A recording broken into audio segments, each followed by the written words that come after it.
Welcome to எடு student academy. நம்ம இன்னைக்கு பிசிக்ஸ் லைட் டாபிக்ல ஒரு 5 மினிட்ஸ் கான்செப்ட் பார்க்க போறோம். ஸோ நம்ம என்ன கான்செப்ட் பார்க்க போறோம்னு பார்த்தீங்கன்னா ரீஃப்ராக்ஷன்.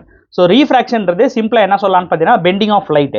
ஸோ லைட் வந்து ஒரு டிரான்ஸ்பரண்ட் மீடியம்லேருந்து இன்னொரு டிரான்ஸ்பரண்ட் மீடியம் போகும்போது அந்த லைட் வந்துட்டு பெண்ட் ஆகி போகும். ஸோ இதுதான் ரீஃப்ராக்ஷன்றது நம்ம வந்துட்டு பிசிக்கல் டேர்ம்ல சொல்றாங்க, பிசிக்ஸ் டேர்ம்ல சொல்றாங்க உங்களுக்கு. ஸோ ஒரு டிரான்ஸ்பரண்ட் மீடியம் இன்னொரு டிரான்ஸ்பரண்ட் மீடியம் வந்து சிம்பிளா நம்ம என்ன சொல்லலாம்னா air to water or air to glass. So இப்படி கூட நம்ம சொல்லலாம். ஸோ அதாவது ரெண்டு டிரான்ஸ்பரண்ட் மீடியம்ன்றது வேற வேற மெட்டீரியலாக இருக்கணும் உங்களுக்கு. ஸோ அப்படி ஆகும்போது லைட் என்ன ஆகும்னு பார்த்தீங்கன்னா இந்த ஏர் டு வாட்டரோ இல்லை ஏர் டு கிளாஸோ ஆகும்போது லைட் வந்து ஏர்லேருந்து கிளாஸ் போகும்போது இல்லை ஏர்லேருந்து வாட்டர் போகும்போது அதோட பாத்தில் வந்துட்டு உங்களுக்கு வந்துட்டு பெண்டிங் ஏற்படும் உங்களுக்கு. ஸோ அதை மெயினாக நம்ம அப்புறம் ப்ராப்பர்ட்டிஸ்லாம் நெக்ஸ்ட் பார்க்கலாம் நமக்கு. ஸோ ஃபர்ஸ்ட் பார்த்தீங்கன்னா ஏர் டு கிளாஸ் உங்களுக்கு. ஸோ இப்போ என்ன ஏற்படும் பார்த்தீங்கன்னா when a light travel from a rarer medium to denser medium the light bends towards the normal and the speed is reduced உங்களுக்கு.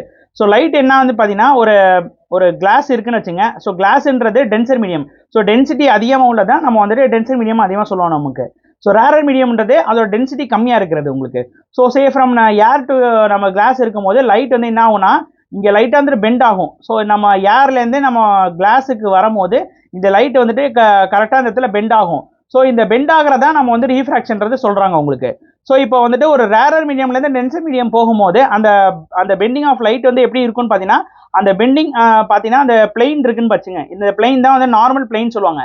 ஸோ இந்த பிளெயினை நோக்கி வந்து இது பெண்ட் ஆகும். ஸோ இது வந்துட்டு டுவர்ட்ஸ் நார்மல் உங்களுக்கு. ஸோ டுவர்ட்ஸ் நார்மல் பெண்ட் ஆகும். அதோட ஸ்பீட் வந்து ரெடியூஸ் ஆகும் உங்களுக்கு. நெக்ஸ்ட் வந்து light travel from tensor medium to rarer medium. So அதிகமான டென்சர்லேருந்து லைட் டென்சிட்டி போகிற போது என்ன ஆகும்னு பார்த்தீங்கன்னா இப்போ வந்துட்டு கிளாஸ் இருக்குன்னு வச்சு இது வந்து கிளாஸு, நெக்ஸ்ட் வந்து ஏரு. ஸோ வந்து லைட் வந்து இந்த கிளாஸ்லேருந்து ஏர் போகும்போது என்ன ஆகும்னு பார்த்தீங்கன்னா இது வந்துட்டு அவே ஃப்ரம் த நார்மலாக வந்துட்டு போகும். ஸோ அதோட டைரக்ஷன் பார்த்தீங்கன்னா அந்த நார்மல்லேருந்து அது அவேவாக இருக்கும் உங்களுக்கு. ஸோ அதோட ஸ்பீடு வந்துட்டு இன்க்ரீஸ் ஆகும் நெக்ஸ்ட் உங்களுக்கு. ஸோ மெயினாக வந்துட்டு இதில் ப்ராப்பர்ட்டிஸ் பார்த்தீங்கன்னா இந்த ரீஃப்ராக்ஷன்றது பார்த்தீங்கன்னா அது directly proportional to density. So ரீஃப்ராக்ஷன்றது டென்சிட்டியை பொறுத்து டைரக்டாக வந்துட்டு டென்சிட்டி மாற்றம் அடைஞ்சுன்னா ரீஃப்ராக்ஷனும் உடனே வந்துட்டு மாற்றம் அடையும் உங்களுக்கு. ஸோ மெயினாக வந்து டென்சிட்டி இன்க்ரீஸ் ஆனிச்சுன்னு வச்சுருங்க உங்களுக்கு வந்துட்டு ரீஃப்ராக்ஷனும் வந்துட்டு இன்க்ரீஸ் ஆகும். நெக்ஸ்ட் ப்ராப்பர்ட்டி பார்த்தீங்கன்னா refraction is inversely proportional to wave length. So நம்ம கலர்ஸ்ல வந்துட்டு பார்த்தீங்கன்னா நம்ம 7 கலர் இருக்குன்னு பார்த்தீங்கன்னா ஸோ ஒவ்வொரு கலருக்குமே வந்து ஒரு வேவ் லென்த் இருக்குது. ஸோ அந்த வேவ் லென்த் சேஞ்ச் ஆனாலுமே உங்களுக்கு ரீஃப்ராக்ஷனும் சேஞ்ச் ஆகும். எப்படின்னு பார்த்தீங்கன்னா வேவ் லென்த் இன்க்ரீஸ் ஆனிச்சுன்னா ரீஃப்ராக்ஷன் டிக்ரீஸ் ஆகும். ஸோ அதான் இன்னும் இன்வெர்ஸ்லி ப்ரொபோர்ஷனல்ன்றது உங்களுக்கு கான்செப்ட். ஸோ இப்போ வந்துட்டு ரெட் லைட்டுக்கு வந்து அதிகமான வேவ் லென்த் இருக்கும்.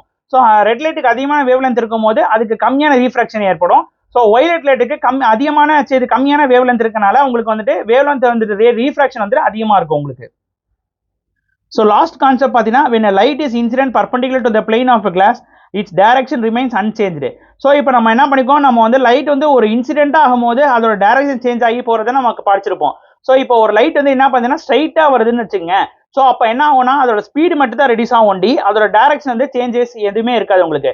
ஸோ ஸ்ட்ரைட்டாக தான் போகும். அந்த ஒரு டிரான்ஸ்பரண்ட் மீடியம் இன்னொரு டிரான்ஸ்பரண்ட் மீடியம் போகும்போது அதோட டைரக்ஷன்ல எந்த சேஞ்சஸ் இருக்காது. வென் வந்துட்டு அது வந்து பர்பண்டிகுலரா எந்த இன்சிடென்ட் ஆகும்போது இதுவே வந்து இன்க்ளைண்டா இன்சிடென்ட் ஆகும்போது அதோட டைரக்ஷன் வந்து உங்களுக்கு சேஞ்ச் ஆகும்.